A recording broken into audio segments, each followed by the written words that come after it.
Bien, salut à toutes et à tous, c'est Zido et aujourd'hui on se retrouve dans une nouvelle vidéo dans laquelle on va faire la review du Moyu GTS 3M. Donc on va commencer par déballer un petit peu tout ça et ensuite on parlera du cube proprement dit. Donc déjà on peut voir que la boîte est très très belle, donc ça c'est un peu nouveau, c'est en ce moment, ils font plein de jolies boîtes comme ça. Voilà. Donc à l'intérieur ça se présente comme ça. Donc on a le cube dans une sorte de boîte en plastique et une accessories box. Donc on va tout sortir. Donc là on a la boîte accessoires, comme ils l'appellent, et le cube.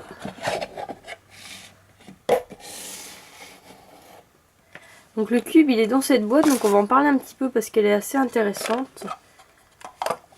Donc par exemple ce qu'on peut faire avec cette boîte, vous voyez en dessous il y a ça. C'est donné avec.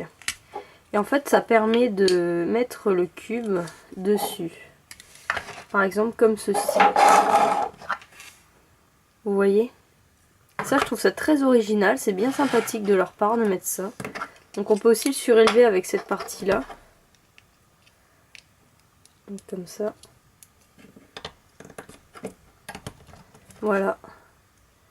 Donc je trouve ça assez original qu'ils donnent ça. Ils donnent pas un support normal, j'ai envie de dire. Ils donnent ça à la place. Mais je trouve ça pas mal. C'est très joli en plus. C'est très beau. Et ensuite, la boîte là, vous voyez, il y a 4 petits... Vous voyez là? Et en dessous, on voit qu'il y en a aussi. Et en fait, c'est parce qu'on peut superposer des boîtes si on en a plusieurs. Vous voyez, comme ça. On peut les superposer si on en a plusieurs. Voilà. Donc pour ça, c'est un peu tout. Ensuite, on va parler de la boîte d'accessoires. Donc quand on l'ouvre, qu'est-ce qu'on a dedans? Donc on va tout sortir.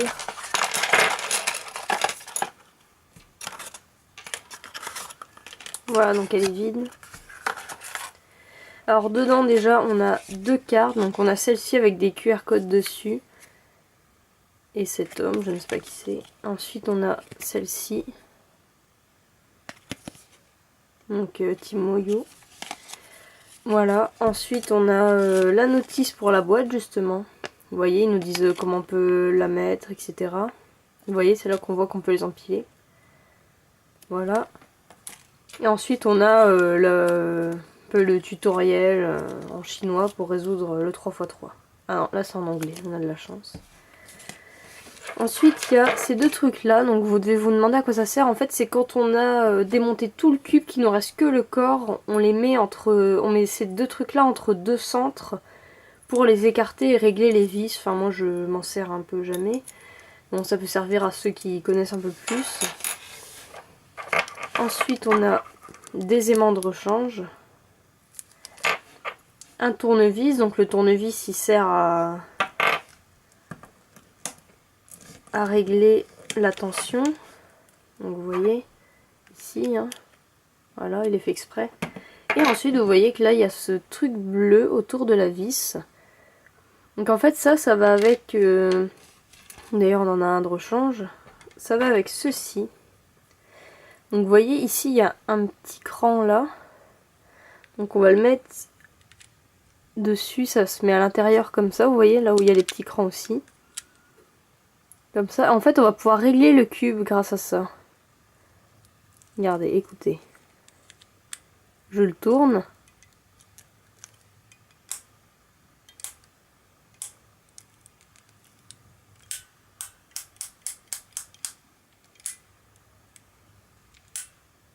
Vous voyez?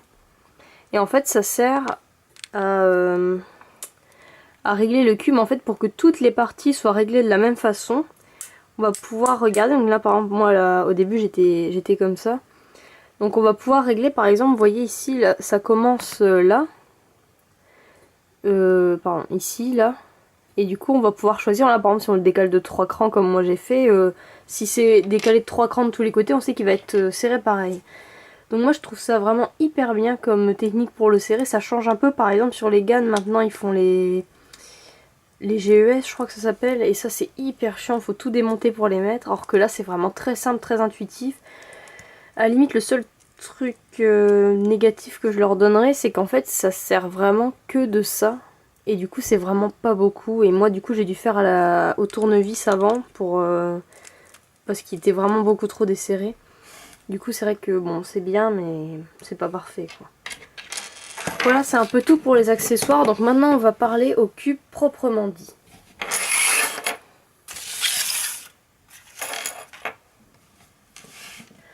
Donc pour ce qui est du cube, on peut voir, donc le mien est stickerless, donc on peut voir que les couleurs sont très bien. Donc si on fait une pattern, vous voyez c'est vraiment, il n'y a aucun souci de différenciation des couleurs. Hein.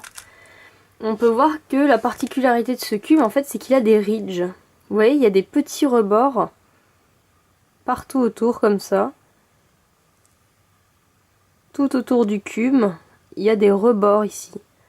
Et en fait c'est fait à la base pour que il y ait une meilleure prise en main du cube, vous voyez, pour que ça accroche mieux au doigt, tout ça. Alors bon au début on les sent parce que voilà c'est assez différent en fait. Mais ensuite bon c'est vrai que je ne trouve pas que ça fasse une énorme différence.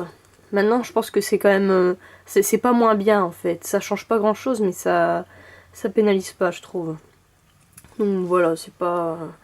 ça fait pas une grosse différence. Donc ensuite, en ce qui est du cube lui-même, il est moins léger qu'un GAN Air ou quelque chose comme ça, mais il est quand même assez léger. C'est vrai que pour ça, il n'y a pas de souci. On sent qu'il est bien solide et moi, il m'a jamais popé. C'est pratiquement impossible qu'il pop en fait. Même en faisant des mouvements hyper méchants, tout ça, il va pas popper. Ça, pour le coup, c'est vraiment bien. Donc voilà, ensuite niveau corner cutting, voilà, c'est assez évident, hein, il est très bien, comme sur tous les cubes hein, maintenant.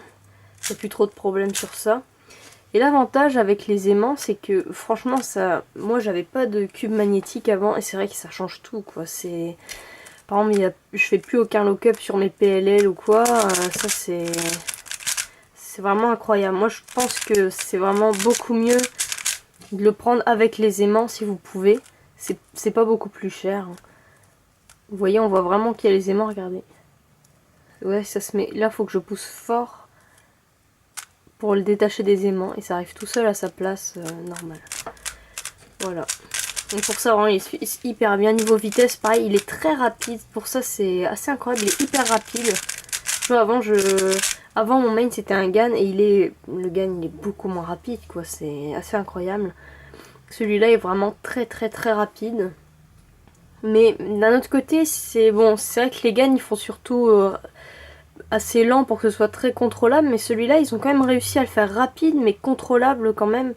Même si parfois, moi comme je l'ai reçu très desserré, il était vraiment complètement incontrôlable. C'était assez horrible.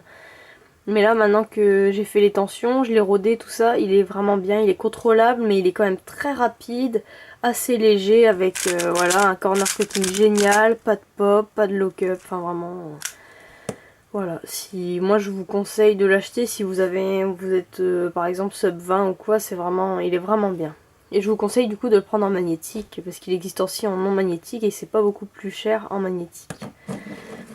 Voilà, donc j'espère que cette vidéo vous aura plu, qu'elle vous aura aidé à choisir si vous ne saviez pas si vous preniez ce cube ou pas. Allez, n'hésitez pas à laisser un j'aime, à commenter ou à vous abonner. Allez, salut tout le monde!